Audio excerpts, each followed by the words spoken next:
Hi everyone, అందరికీ నమస్తే. Welcome to Priya Bhaskar home foods. ఈరోజు మన వీడియోలో చికెన్ గ్రేవీ కర్రీని చాలా టేస్టీగా ఈజీగా ఎలా ప్రిపేర్ చేసుకోవాలో చూపిస్తున్నానండి. అస్సలు స్కిప్ చేయకుండా చూడండి, టేస్ట్ చాలా బాగుంటుంది. ఫస్ట్ అయితే మనం మసాలా ప్రిపేర్ చేసుకోవడం కోసం ఒక మిక్సీ జార్ తీసుకుని అందులోకి కొన్ని పచ్చిమిర్చి అండ్ అలానే కొద్దిగా జీడిపప్పును వేసుకుని అందులోనే సన్నగా కట్ చేసిన ఉల్లిపాయలను వేసుకోండి. మీడియం సైజ్ ఒకటి వేసుకుంటే సరిపోతుంది. అండ్ అలానే కొద్దిగా కొత్తిమీర అండ్ అలానే ఒక పిడికెడు పుదీనాను కూడా వేసుకుని ఇందులోకి కొద్దిగా సాల్ట్ను కూడా యాడ్ చేసుకుని ఇప్పుడు ఈ మసాలాని బాగా స్మూత్గా మిక్సీ పట్టుకుని పక్కన పెట్టేసుకుందామండి కాసేపు. నెక్స్ట్ చికెన్ పీసెస్ తీసుకుని బాగా శుభ్రంగా క్లీన్ చేసుకుని ఇందులోకి 2 టీ స్పూన్ల దాకా అల్లం వెల్లుల్లి పేస్ట్ని వేసుకోండి. నెక్స్ట్ ఇందులోని టేస్ట్కి తగినంతగా సాల్ట్ అండ్ అలానే 1 టీ స్పూన్ కారం వేసుకోండి, సరిపోతుంది. ఇందాక మనం మసాలా ప్రిపేర్ చేసుకోవడం కోసం పచ్చిమిర్చిలను కూడా వేసుకున్నాం కాబట్టి 1 టీ స్పూన్ అయితే సరిపోతుంది. నెక్స్ట్ ఇందులోని కొద్దిగా గరం మసాలా, అలానే 1 టీ స్పూన్ దాకా చికెన్ మసాలా పౌడర్, అలానే 1/2 టీ స్పూన్ దాకా పసుపు, ఇందాక మనం గ్రైండ్ చేసుకున్న పుదీనా పచ్చిమిర్చి పేస్ట్ని వేసేసుకుని ఇప్పుడు మనం ఇందులోకి వేసుకున్న ఉప్పు కారం మండలని మసాలాలు అన్నీ కూడా పీసెస్కి బాగా పట్టే విధంగా ఇలా బాగా కలిపేసుకోవాలి. ఇలా 2-3 నిమిషాలు కలుపుకున్న తర్వాత నెక్స్ట్ ఇందులోకి మీగడతో పాటు ఉన్న పెరుగును వేసుకుంటే టేస్ట్ చాలా బాగుంటుందండి. లేదు అంటే కూడా పాలలో తీసుకున్న మీగడ ఉంటుంది కదా, దాన్ని కూడా సపరేట్గా వేసుకోవచ్చు.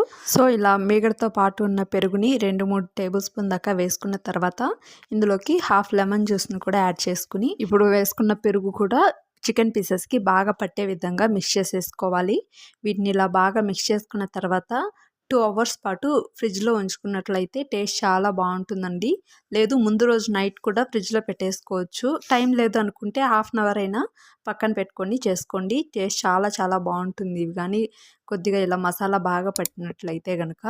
సో ఇలా అన్నిటినీ కూడా బాగా కలిపి కాసేపు ఫ్రిడ్జ్లో ఉంచేసుకోండి. 2 అవర్స్ తర్వాత స్టవ్ మీద ప్యాన్లోకి 2 లేదా 3 టేబుల్ స్పూన్ దాకా ఆయిల్ వేసుకుని ఇందులోకి చెక్క లవంగం అలానే 2 యాలకులు కొద్దిగా జీలకర్రని కూడా వేసుకుని ఇందులోనే సన్నగా కట్ చేసిన ఉల్లిపాయ ముక్కల్ని కూడా వేసుకుని వీటిని బాగా వేయించేసుకోండి. ఉల్లిపాయలు మనకి లైట్గా ఇలా కలర్ చేంజ్ అయ్యేంత వరకు కూడా వేయించుకుంటే సరిపోతుందండి. ఇప్పుడే మనకి టేస్ట్ కూడా బాగుంటుంది ఇలా కలర్ చేంజ్ అయితే.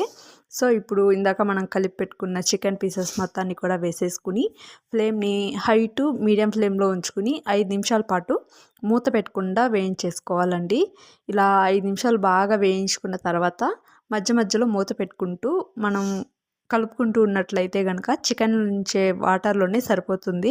గ్రేవీ ఎక్కువ కావాలి అనుకునే వాళ్ళైతే కనుక ఒక గ్లాస్ వాటర్ వేసుకుని బాగా ఉడికించుకుంటే సరిపోతుంది. కుక్కర్లో పెట్టుకునే వాళ్ళు ఒక విజిల్ పెట్టుకుంటే సరిపోతుందండి. సో ఇలా బాగా కలిపేసుకుని మధ్యలో ఇలా మూత పెట్టుకుంటూ తీస్తూ కలుపుకుంటూ ఉంటే సరిపోతుందండి. ఇదే విధంగా 20 మినిట్స్ దాకా బాగా కుక్ చేసేసుకుని చికెన్ మనకి 90% కుక్ అయిన తర్వాత ఇందులోకి 3 టీ స్పూన్ల దాకా ధనియాల పౌడర్ని వేసి ఒకసారి బాగా కలుపుకోండి. ఇంకో 5 నిమిషాల పాటు మూత పెట్టకుండా మీడియం ఫ్లేమ్లో ఉంచుకుని ఇలా ఉడికించేసుకుని స్టవ్ ఆఫ్ చేసేసుకుని సన్నగా తరిగిన కొత్తిమీరని చల్లేసుకుని ఒకసారి బాగా కలిపి పక్కకు తీసేసుకుంటే మన super tasty chicken gravy curry ready అయిపోతుందండి. చాలా బాగుంటుంది. ఈ కర్రీ మనకి చపాతీ రోటీ అండ్ అలానే వైట్ రైస్కి కూడా చాలా బాగుంటుంది. అలానే వీడియో నచ్చినట్లయితే లైక్ చేసి షేర్ చేసి సబ్స్క్రైబ్ చేసుకోండి. Thank you for watching.